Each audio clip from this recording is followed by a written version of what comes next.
37వ ఆవిర్భావ దినోత్సవ సందర్భంగా గోల్కొండ జిల్లా గుడిమల్కాపూర్ డివిజన్ యొక్క జెండా ఆవిష్కరణ చేసుకోవడం జరిగింది.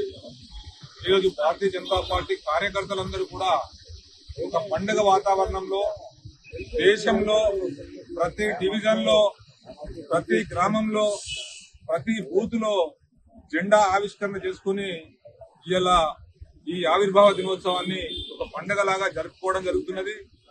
అందులో భాగంగా ఈ గుడిమల్కాపూర్ డివిజన్ లో ఈ జెండా ఆవిష్కరణ చేసుకుంటున్న పెద్దలకు, అదేవిధంగా కిసాన్ మోర్చా రాష్ట్ర పదాధికారి దేవ శ్రీనివాస్ గారికి, ఇక్కడ డివిజన్ అధ్యక్షులు దేవర వంశీ గారికి, అదేవిధంగా స్టేట్ కౌన్సిల్ మెంబర్లకు, కిసాన్ మోర్చా నాయకులకు, భారతీయ జనతా పార్టీ నాయకులకు, యువ మోర్చా నాయకులకు, బీసీ మోర్చా నాయకులకు, ప్రతి ఒక్కరికి కూడా పేరు పేరున భారతీయ జనతా పార్టీ రాష్ట్ర కిసాన్ మోర్చా తరఫున మీ అందరికి కూడా శుభాభివందనాలు, శుభాకాంక్షలు తెలియజేస్తున్నారు.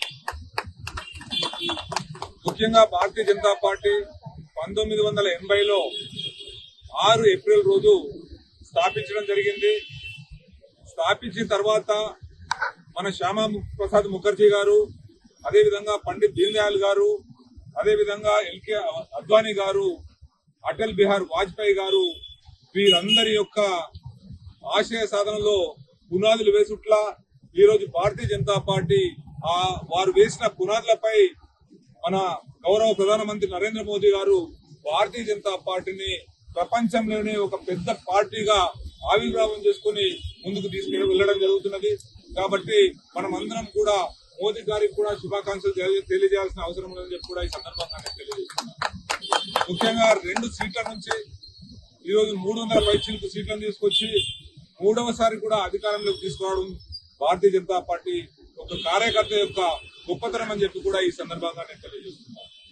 ముఖ్యంగా వారు పెద్దలు వేసిన పునాదిపై ఈ రోజు భారతీయ జనతా పార్టీని మన గౌరవ ప్రధానమంత్రి నరేంద్ర మోదీ గారు వికసిత్ భారత్ 2047 రూపంలో ఈరోజు భారతదేశాన్ని ఒక ప్రకాశింపజేయాలని చెప్పి భారతదేశంలో ఎక్కడన్నా గానీ మన చిట్ట చివరి వ్యక్తికి కూడా మన కేంద్ర ప్రభుత్వ పథకాలన్నీ కూడా అందాలనే ఉద్దేశంతో ఈ భారతీయ జనతా పార్టీని ముందుకు తీసుకెళ్లడం జరుగుతున్నది.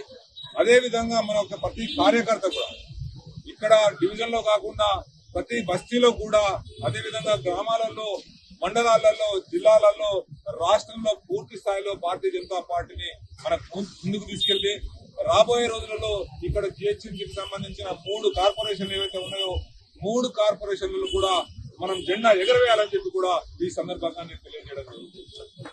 అదేవిధంగా దీనికి అంతటికి కూడా కార్యకర్తలు ప్రతి ఒక నిష్ఠతోనే పనిచేస్తే తప్పకుండా మనం ఆశయ సాధన చేయొచ్చు.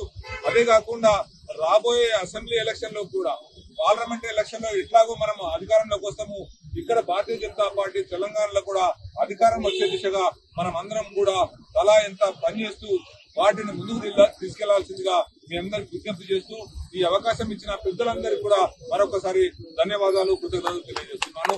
భారత్ మాతాకి, భారత్ మాతాకి.